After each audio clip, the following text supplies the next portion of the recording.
Digitalisation विषयी. ठीक आहे. सो डिजिटल शेती भारतीय कृषी क्षेत्रामध्ये उत्पादकता वाढ, जोखीम व्यवस्थापन आणि बाजारपेठेपर्यंतची पोहोच या बाबतीमध्ये कशी परिवर्तनकारी ठरू शकते. डिजिटल शेती कशी फायद्याची ठरू शकते. कोणत्या 3 फायद्यांची? उत्पादनासाठी, जोखीम व्यवस्थापनासाठी आणि बाजारपेठेसाठी. ठीक आहे. 2 मिनिटांमध्ये, 2 मिनिटं नाही, 1 मिनिटामध्ये स्ट्रक्चर तयार करा. पुढच्या 6 मिनिटांमध्ये उत्तर लिहिण्याचा प्रयत्न करा. डिकोड करूयात. सिंपल आहे डिकोड. काय प्रश्नामध्ये सांगितलंय 3 मेजर अस्पेक्ट, त्यांच्यामध्ये डेव्हलपमेंट कशी होऊ शकते due to digital agriculture. Digital ॲग्रिकल्चरचा अर्थ काय? ॲग्रिकल्चरमध्ये ज्या काही डिजिटल टेक्नॉलॉजीज आपण वापरणार आहे त्यांचा बेनिफिट ॲग्रिकल्चरला कसा होईल या पद्धतीने. हा एक सिंपल क्वेश्चन आहे. आता या प्रश्नाचं इंट्रोडक्शन करत असताना काय करता येऊ शकतं आपल्याला, जसं की ई नाम मध्ये सध्या किती शेतकरी दिसून येतात आपल्याला? 17 करोडच्या आसपास शेतकऱ्यांची अटॅचमेंट आपल्याला दिसते. लेटेस्ट वाला डेटा आहे. सो हे दाखवतंय की इंडियामध्ये डिजिटलायझेशन किंवा डिजिटल ॲग्रिकल्चरचं पेनिट्रेशन जे आहे हे चांगल्या पद्धतीनं तिथं वाढत चाललेलं आहे आणि खालील प्रमाणे हे डिजिटल शेतीचं जो काही अस्पेक्ट आहे तो आपल्या प्रॉब्लेम्सला सॉल्व्ह तिथं करेल. एकदम सिंपल स्ट्रेट फॉरवर्ड फॅक्ट आहे. एक सिंगल फॅक्ट आहे. जास्त शुगर कोटिंग करण्याची गरज नाही. 17 कोटी शेतकरी इनाममध्ये जाऊन पोहोचलेत. जय हिंद, जय महाराष्ट्र. लगे बॉडीकडे यायचं. ओके. लय मोठा डेटासेट पाठ करत बसू नका. लक्षात राहील असा डेटासेट आपल्याला तिथं पाठ करायचा आहे. ही गोष्ट लक्षात घ्या. मग सगळ्यात पहिले डिजिटल शेतीचा फायदा प्रोडक्शनसाठी कसा होईल याचा वापर आपण हवामान अंदाजासाठी करू शकतो. वेदर बेस्ड रिपोर्टिंगसाठी करणारे आपण पंजाबराव डक आठवायचे. काय सांगतात पंजाबराव डक? हे करा, ते करा, असं करा, तसं करा, हे करू नका, ते करू नका. शेतकऱ्यांचं नुकसान कमी होतंय. दुसरा फायदा, माती परीक्षणाचा डेटा जो आहे हा आपल्याला कलेक्ट करता येतोय, लोकांपर्यंत पोहोचवता येतोय, ज्याच्यावरून फर्टिलायझर रेकमेंडेशन्स देता येतील, ज्याचा फायदा उत्पादनाची कॉस्ट कमी करण्यामध्ये होतो. फर्टिलायझर कमी वापरले, उत्पादन कॉस्ट त्याची कमी झाली. सॅटेलाइट इमेजिंगचा वापर आपण करू शकतो वेदरचे किंवा क्लायमेटचे पॅरामीटर्स अंडरस्टँड करण्यासाठी. त्याच्यानंतर तुम्हाला याचा फायदा कुठं करता येतो? एरिया बेस्ड सजेशन्स देण्यासाठी की बाबा या एरियामध्ये मे बी काय प्रॉब्लेम आहे, एखादी कीड येऊ शकते आणि त्या किडीवर तुम्हाला सोल्युशन काढता येईल. मी लेक्चर्समध्ये तुम्हाला सांगितलं होतं असा एक प्रोजेक्ट, पायलट प्रोजेक्ट जो आहे तो आपण विदर्भामध्ये लॉन्च केलेला आहे. AI बेस्ड पेस्ट फोरकास्टिंग तिथं चालू आहे. सगळा डेटा आपण फीड केलाय. AI सांगते कधी काय होणार आहे, अकॉर्डिंगली आपण तिथं पेस्टिसाइडचे स्प्रेज जे आहेत किंवा कीटकनाशकं जे आहेत ती फवारतोय. याच्यामुळे शेतकऱ्यांना 20 ते 30% फायदा होऊन बसलाय. ठीक आहे. सो असं आपल्याला वापर तिथं, अशा एक्झाम्पल्सचा वापर तिथं आपल्याला करता येऊ शकतो. त्याच्यानंतर पेरणी अचूक होईल, सिंचन खत वापर तिथं व्यवस्थित होईल. सगळ्यात महत्वाची गोष्ट, डिजिटल टेक्नॉलॉजीज शेतकऱ्याची प्रोडक्शन कॉस्ट कमी करतात.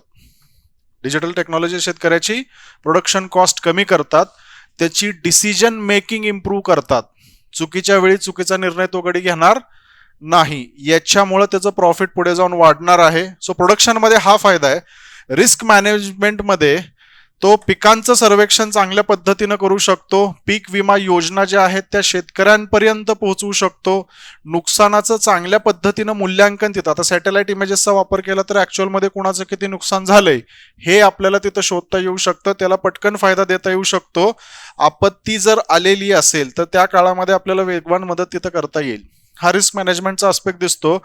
त्याच्यानंतर मार्केट ॲक्सेसमध्ये ई नामचा उल्लेख करता येईल. त्याच्यानंतर आंतरमंडी व्यापार म्हणजे आपलं जे काही बाजार समिती आहेत त्या बाजार समित्यांमधला व्यापार, हा फायदा तिथं मिळणार आहे. दुसरी महत्वाची गोष्ट, डिजिटल टेक्नॉलॉजीज नव्या बाजारपेठा सुद्धा तयार करतायत, फक्त ई नाम नाही. नव्या बाजारपेठा म्हणजे ॲग्री हार्ट एक एक्झाम्पल देता येतं बघा आपल्याला. रिलायन्स फ्रेश एक एक्झाम्पल आपल्याला देता येईल. किंवा हे हायपर मार्केटचे जे काही नवीन कन्सेप्ट आलेले आहेत, झेप्टो आलं, झोमॅटो झालं, रिलायन्स रिटेल असेल. ठीक आहे. सो यांना पण शेतकऱ्यांबरोबर त्यांनी कनेक्ट केलं, मार्केटला त्यांनी तिथं एक्सपांड केलं. ठीक आहे. सो हा एक नवा फायदा आपल्याला तिथं सांगता येईल. इथे एक डेटा सेट तुम्हाला वापरता येईल. ई नामचा फायदा शेतकऱ्यांना कसा झालाय, शेतकऱ्यांचं प्रॉफिट 5 ते 15% वाढलेलं आहे ड्यू टू ई नाम. ओके, ही डेटा सेट तिथे लक्षात असू दे. शेतकऱ्यांचं प्रॉफिट किती झालंय आता, 5 ते 15% वाढलेलं आहे. आणि बाकीचे जे डिजिटल प्लॅटफॉर्म्स आहेत, ई नाम सोडून बाकीचे जे डिजिटल प्लॅटफॉर्म्स आहेत, त्यांच्यामुळं त्यांचं प्रॉफिट अराउंड 25% वाढले. इन्कम 25 नाही, प्रॉफिट 25% वाढलेलं आहे. ई नाममुळं 5 ते 15 झालं आणि बाकीचे डिजिटल प्लॅटफॉर्म्स यांच्यामुळं 25% इन्कम वाढलेलं आपल्याला तिथं दिसून येणार आहे. ठीक आहे. आता या प्रश्नाचं कन्क्ल्युजन कसं करता येईल, एवढंच त्यांनी विचारलं, एवढेच 3 आस्पेक्ट तिथं लिहिता येऊ शकतात. कन्क्ल्युजन या प्रश्नाचं आपल्याला कसं करता येईल, आव्हानांद्वारे करायचं. मी सांगितलंय ना, इथं आपल्याला टार्गेट्स लिहायचे आहेत. इथं काय टार्गेट लिहायचं, आता ई टेक्नॉलॉजीचं आपलं काय टार्गेट इथं सांगता येतं. इथं नीती आयोग कामाला येतोय. नीती आयोगानं सांगितलंय 2030 पर्यंत स्मार्ट ऍग्रिकल्चर, टोटल ऍग्रिकल्चरच्या 20% पर्यंत न्या.